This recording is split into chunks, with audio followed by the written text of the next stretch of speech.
Hello विद्यार्थियों, आज मैं बीए पार्ट थर्ड के लिए सोशल फैक्ट के टाइप्स के बारे में बताऊंगा। तो सोशल फैक्ट्स के टाइप्स ऑफ सोशल फैक्ट्स।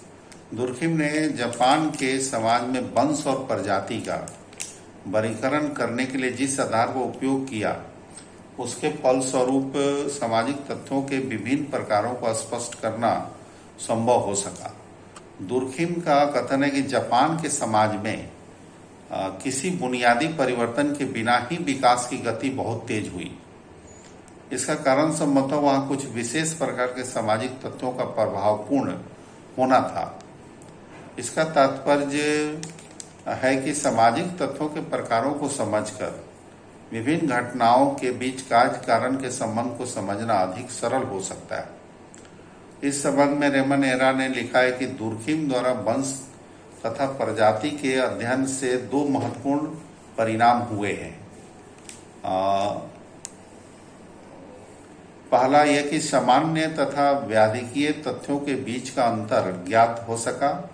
दूसरा कि तथ्यों की व्याख्या के सिद्धांत थ्योरी ऑफ एक्सप्लानेशन की खोज हो सकी। दुर्खिम ने अपनी पुस्तक समाजशास्त्रीय पद्धति के नियम के तीसरे अध्याय में सामाजिक तथ्यों के प्रकारों तथा उनके अंतरों को ज्ञात करने की पद्धति को स्पष्ट किया, और जिसमें सामान्य सामाजिक तथ्य तथा व्याधिकीय सोशल फैक्ट्स दो उन्होंने बताया। पहला, नॉर्मल सोशल फैक्ट्स। दुर्खिम ने लिखा है कि कोई भी वह घटना जो एक समाज के विकास की किसी विशेष अवस्था के सामान्य रूप से पाई जाती है, उसे हम एक सामान्य घटना कहते हैं। स्पष्ट है कि दुर्खिम ने सामान्य सामाजिक तत्वों की प्रकृति को किसी समाज में एक विशेष काल के परिप्रेक्ष्य में ही स्पष्ट किया है। अधिक सरल रूप में यह कहा जा सकता है कि यदि हमें यह ज्ञात करना हो कि एक समाज विशेष में कौन से तथ्य सामान्य तथ्य है, तो इसका निर्धारण करने के लिए हमें उस समाज में एक विशेष काल पर अपना ध्यान केंद्रित करना पड़ेगा। उदाहरण के लिए वर्तमान काल में हमारे समाज में अंतर्गत भ्रष्टाचार एक सामान्य सामाजिक तथ्य हो सकता है, लेकिन यह संभव है कि प्राचीन काल में भ्रष्टाचार को एक सामान्य तथ्य के रूप में न देखा जाता हो। दुर्खिम ने एक स्पष्ट उदाहरण के द्वारा इस बात को स्पष्ट किया है। उनका कहना है कि यदि वृद्धावस्था को स्वयं में एक व्याधि अथवा बीमारी मान लिया जाए, तो हम वृद्ध लोगों को स्वस्थ वृद्ध अथवा अस्वस्थ वृद्ध जैसे दो श्रेणियों में नहीं बांट सकते। इसका तात्पर्य है कि समाज में यदि कोई तथ्य निश्चित क्रम तथा सामान्य दर से पाया जाता है, तो उसे एक सामान्य तथ्य के रूप में स्वीकार कर लेना ही उचित है। इस आधार पर दुर्खिम ने पुनः यह स्पष्ट किया है, जो तथ्य समाज के संगठन तथा एकीकरण के लिए उत्तरदायी होते हैं, जो व्यक्ति के व्यवहार का सामान्य अंग होते हैं, उन्हें सामाजिक तथ्य कहा जा सकता है। यदि इस दृष्टिकोण से विचार किया जाए, तो सामान्य सामाजिक तत्वों की प्रकृति को अनेक विशेषताओं के आधार पर स्पष्ट किया जा सकता है। सामान्यता, इस दृष्टिकोण से दुर्खिम कहा जा सकता है कि सामान्य सामाजिक तत्वों का तात्पर्य उन सामाजिक घटनाओं से है जो विभिन्न समाजों में सर्वाधिक सामान्य रूप से विद्यमान होती है। निश्चित दर, सर्टेन रेट। सामाजिक तत्वों की एक प्रमुख विशेषता यह है कि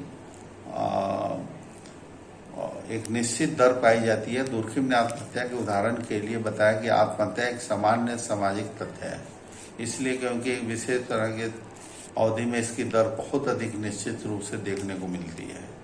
संगठनकारी शक्ति, ऑर्गेनाइजिंग कैपेसिटी। दुर्खिम का विचार है कि सामाजिक संगठन को एक विशेष रूप देने में सामान्य सामाजिक तत्वों की प्रमुख भूमिका होती है। दूसरे शब्दों में यह कहा जा सकता है कि समाज उन तथ्यों को सामाजिक तथ्य कहा जा सकता है जिनके संदर्भ में समाज को संगठित किया जाता है। दूसरा स्पेसिफिसिटी।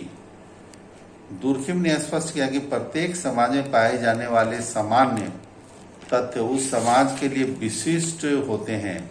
उनके बारे में कहा जाता है प्रत्येक समुदाय का अपना एक विशेष स्वास्थ्य होता है, प्रत्येक समुदाय का अपना एक पृथक औसत स्वरूप है। इसका तात्पर्य है कि एक आदिम समुदाय के लिए जो तथ्य सामान्य है उसका एक सभ्य समुदाय के लिए सामान्य तथ्य होना आवश्यक नहीं होता। जनजातियों में हरण विवाह व्यवहार का एक सामान्य तरीका अथवा सामान्य सामाजिक तथ्य है, जबकि हमारे बहुत सारे सभ्य समाजों में इसे एक सामान्य तथ्य नहीं कहा जा सकता। उसी तरह उपयोगिता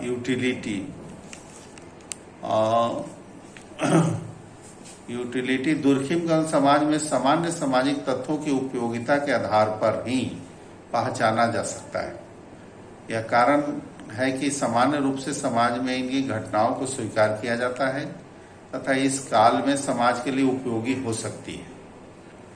और दुर्खिम ने बताया कि यूरोप में जो अर्थव्यवस्था कुछ समय पहले तक प्रचलित थी वह सामान्य थी, लेकिन वर्तमान में पाई जाने वाली अर्थव्यवस्था पहले से बिल्कुल भिन्न होने के कारण इसलिए सामान्य है क्योंकि वह आज की आवश्यकताओं को पूरा करने के लिए उपयोगी है।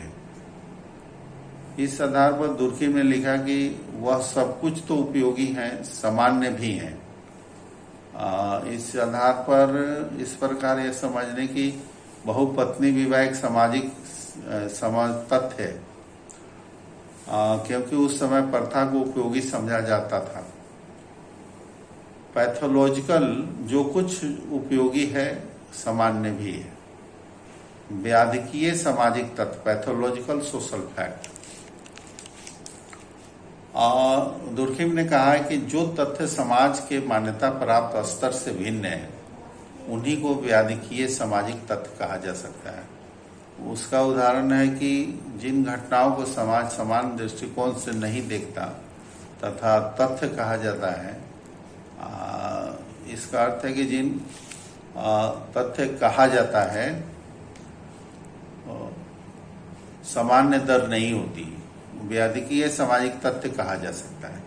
दुर्खिम ने तुलनात्मक आधार पर व्याधिकीय सामाजिक तत्वों की प्रकृति को स्पष्ट करते हुए बताया कि समान सामाजिक तत्वों में जहां सामान्यता, सामाजिक स्वास्थ्य, उपयोगिता तथा संगठन के गुण होते हैं, वहीं दूसरी ओर व्याधिकीय सामाजिक तत्वों में जो समाज में किसी प्रकार से पीड़ा से उत्पन्न होते हैं, उदाहरण के लिए आत्महत्या एक सामान्य सामाजिक तत्व हो सकती है, लेकिन समाज में विसंगति की दशा सामाजिक पीड़ा की एक विशेष दशा है। उन्होंने होने पर अधिक विसंगत आत्महत्याएं एनोमिक सुसाइड बताया। वस्तुनिष्ठता के आधार यह है कि वास्तविकता आधार है कि व्याधिकीय सामाजिक तत्वों के बाद दुर्खिम के विचार अधिक स्पष्ट नहीं होता है। अपराध एक सामान्य तथ्य के रूप में, अपराध को दुर्खिम ने एक सामान्य तथ्य के रूप में स्पष्ट किया है और एक स्वस्थ सामाजिक व्यवस्था के लिए अपराध आवश्यक तथ्य है। दुर्खिम ने एक जगह लिखते हैं कि एक स्वस्थ सामाजिक तत्वों के लिए अपराध एक सुनिश्चित है। इस तरह मैं दुर्खिम के और सारे सिद्धांतों का मैं वर्णन करूंगा नेक्स्ट क्लास।